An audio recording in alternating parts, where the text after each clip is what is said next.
Hey, here are 5 stupid things I've noticed about prayer. It doesn't work. Might as well start here since this might be the stupidest thing of all about prayer. It doesn't work. Ever. Pray to the God of your choice for something. Anything. Doesn't matter what it is. You will never get it. So-called answered prayers are the result of either misinterpreted coincidences, which are the religious equivalent of the placebo effect, or as a result of action, purposeful action taken by human beings toward an end. And either way, your little chat with the magical man in the sky had nothing to do with it. It's a waste of time.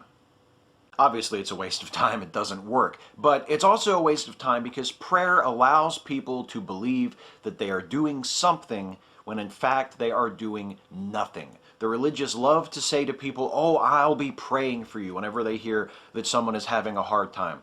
But praying for someone is the most useless thing you could ever do. It is the most useless thing in the world.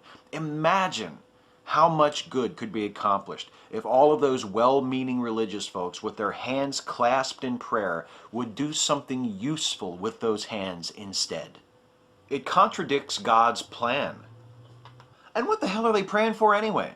Whenever something truly horrific happens, what are the 2 phrases you're most likely to hear coming out of a believer's mouth? "I'll pray for you," and "everything happens for a reason. It's all part of God's plan. Don't worry, God has it all under control. He knows what He's doing." Well, great. Then why are you praying, asking Him to change His plan for you? I thought you guys were supposed to be humble. And come to think of it, why did He tell you to pray?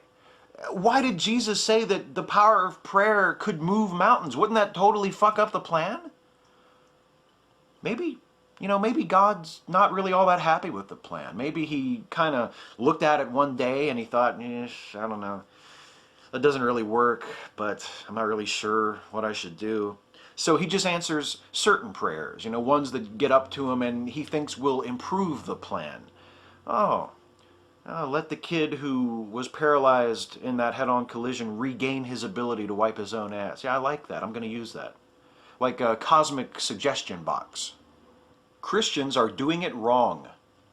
There's a certain type of Christian who not only loves to pray, but loves to have other people see him pray. So he gets together with a bunch of his buddies and they gather at the steps in front of the courthouse or the flagpole in front of the high school, whatever that's about, and they pray their pious asses off for all the world to see. Just one problem with that. Other than how fucking vain and obnoxious it is. And that is, the guy that they're all praying to specifically told them not to do that. Our scripture reading today is from the book of Matthew, chapter 6, verses 5 and 6. Quote, "And when thou prayest, thou shalt not be as the hypocrites are, for they love to pray standing in the synagogues and in the corners of the streets, that they may be seen of men. Verily I say unto you, they have their reward. But thou, when thou prayest, enter into thy closet, and when thou hast shut thy door, pray to thy Father which is in secret. And thy Father which seeth in secret shall reward thee openly." Christians, it's right there in your holy book, straight out of the mouth of the Son of God. Prayer is between you and God, and yet you are constantly making a show of it. Tell me again how you're not just making this shit up to suit yourselves. There's nobody worth praying to. Even assuming the Abrahamic God existed, why would anyone want to pray to Him? He's a prick. Even if we ignore all the wars He starts in the Bible and all the acts of genocide and all the individual lives that He ruins just to amuse Himself, even if we ignore all of that, like Christians do, what kind of an asshole demands that people pray to Him? And to make matters worse, He's omnipotent and omniscient. It's not like He's the Lord of the Manor demanding tribute from the peasantry. He knows everything, He has the power to do anything, and He supposedly loves us and wants what's best for us and is perfectly willing to help out if we need Him. He just wants us to beg for it.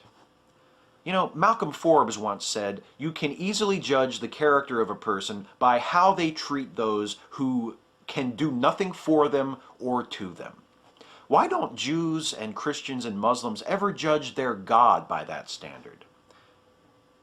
Oh, that's right, because they're afraid that he'll murder them and torture them forever.